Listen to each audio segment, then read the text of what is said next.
अस्सलाम वालेकुम, I am सानगी। और लास्ट वीडियो में जैसे बताया था कि नेक्स्ट वीडियो के अंदर हम लोग एंग्लो सैक्सन पोइट्री की बात करेंगे। So we do that in this video, और उसके साथ साथ एंग्लो सैक्सन की सबसे ओल्डेस्ट एपिक बियोवुल्फ को डिस्कस करेंगे। So without further ado, let's start.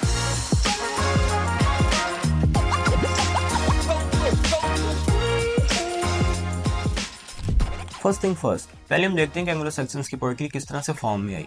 उसके लिए लाइक एनी अदर स्टोरी, ये लिटरेरी पीरियड डॉक्यूमेंट्री हिस्ट्री से पहले की बात है कि there must be some villagers, there must be some people जो लोग कम्युनल फैशन के अंदर अपने एक्सप्रेशंस का इजहार करते थे। मे बी उन्होंने कोई जंग लड़ी है, या मे बी कोई हंटिंग अचीवमेंट ऐसे की है जिसके अंदर सारा का सारा ग्रुप जो है वो रिदमिक फैशन के अंदर अपने इमोशंस को एक्सप्रेस कर रहा है। इस तरह के एक्सप्रेशंस जब मिलते थे, मुख्तलिफ ग्रुप्स आपस में मिलते थे, मुख्तलिफ पोइट्रीज का आपस में क्लैश होता था, उन पोइट्रीज को मिला के जो फॉर्म बनती थी उसको बैलेट्स कहते थे, या पॉपुलर बैलेट्स, यानी कि बैलेट्स होता पीपल। अब ये जो बैलेट्स हैं ये किसी भी खास किस्म के पीपल या क्राउड, इनकी एक्सक्लूसिव प्रॉपर्टी नहीं थी होती। एक क्राउड से दूसरे क्राउड में जा रही है, from one tribe to another tribe, और सब मिलके कुछ उसके अंदर एडिशन कर रहा है, कोई सब्ट्रैक्शन कर रहा है, कोई उसको एज इट इज ले रहा है, कोई काफी ज्यादा पोइट्रीज को आपस में जम कर रहा है। इन वन वे और another popular ballets continued until the time of the earliest literary period in Anglo-Saxons. Now in the beginning of literary period क्या होता था कि they were professional minstrels, वो गायक या वो सिंगर्स जो कि प्रोफेशनल होते थे, जिन्होंने कमाना ही यहाँ से होता था। इनको ग्लीमैन भी कहा जाता है, इनको स्कोप भी कहा जाता है। इनका काम होता था एक सोसाइटी से दूसरी सोसाइटी में, दैट मीन्स एक ट्राइब से दूसरे ट्राइब में जाना, मुख्तलिफ जगहों पर जाकर उन बैलेट्स को गाना और उसके अवज अपनी उजरत लेना।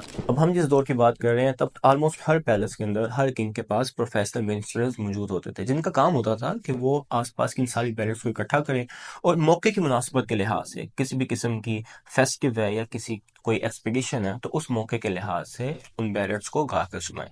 अब ये पॉपुलर बैलेट्स जब आपस में कंबाइन होती हैं, या मिनिस्ट्रल पोएट्री जब आपस में कंबाइन होती है, तो it takes a very long form which is known as the epic. ऐसा होता है कि किसी एक ही इवेंट से रिलेटेड 5-6 मिनिस्ट्रल्स ने डिफरेंट किस्म की स्टोरी सुनाई है, या किसी एक ही हीरो से रिलेटेड मुख्तलिफ जगहों के अंदर बातें हो रही हैं, तो मैंने उससे सुना, उसने उससे सुना, मैंने इन दोनों स्टोरीज को अपनी स्टोरी के साथ कंबाइन किया। नाउ ये 3 पॉपुलर बैलेट्स इकट्ठी हो गई and it took a very long form which is known as epic. In most cases it takes generations to form an epic, but ये एपिक कॉन्शियसली एक सिंगल पर्सन, एक single artist या एक single poet भी कर सकता है, who consciously puts effort in it, और सारी बैलेट्स को या सारी पोइट्रीज को इकट्ठा करके एक लॉन्ग फॉर्म एपिक की शक्ल दे देता है। इन फर्स्ट केस देखने में तो एपिक एक जैसी लगती है, लेकिन on careful study it is easy to divide them into their different groups.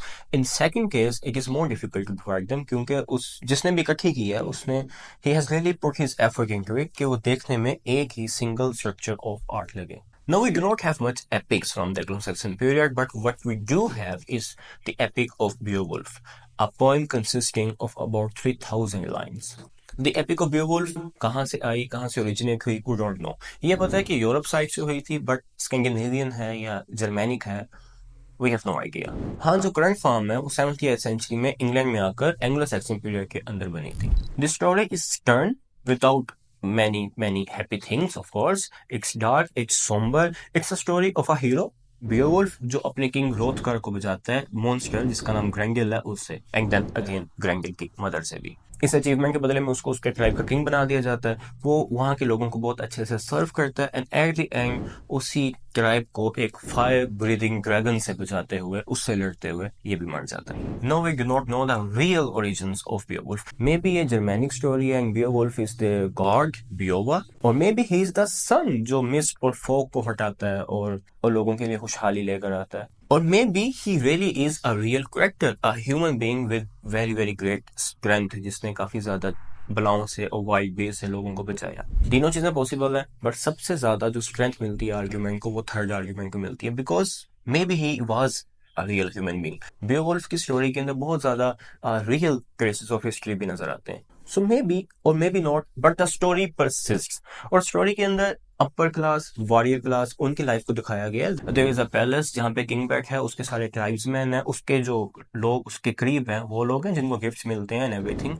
Background में होगी सोसाइटी, कोई गांव होगा, है, उस पर फोकस नहीं है, फोकस इन वॉरियर्स के ऊपर है, because all the life of Anglo Saxons revolve around one thing, hunting, or second thing, sorry, war. And that explains the next thing I'm going to say.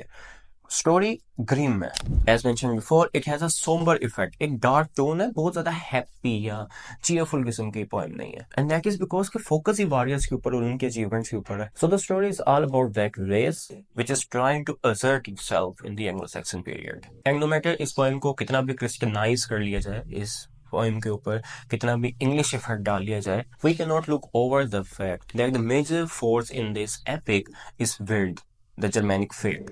And Wird, according to German literature, Wird is something that cannot be changed, that cannot be moved, and no matter how great a man is, Wird is something that is as cold and strong as anything can be. So in short, सारा चक्कर ही fate का भाई.